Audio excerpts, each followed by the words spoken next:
Tribuners Presiden ke-6 Republik Indonesia Susilo Bambang Yudhoyono atau SBY merestui putra sulungnya Agus Harimurti Yudhoyono atau AHY untuk bergabung dengan pemerintahan Presiden Joko Widodo. Namun SBY dipastikan tidak hadir dalam acara pelantikan AHY sebagai Menteri ATR. Hal itu diungkap oleh Wasekjen Partai Demokrat Osi Dermawan pada Selasa 20 Februari malam.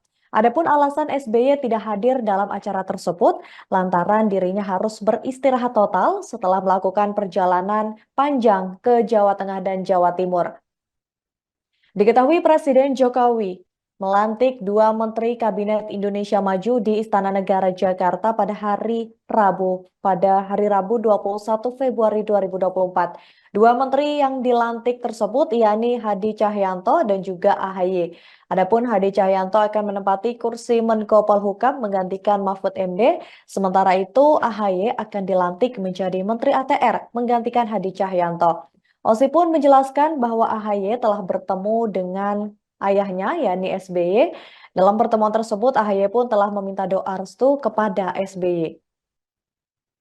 Download Tribun X sekarang, menghadirkan lokal menjadi Indonesia.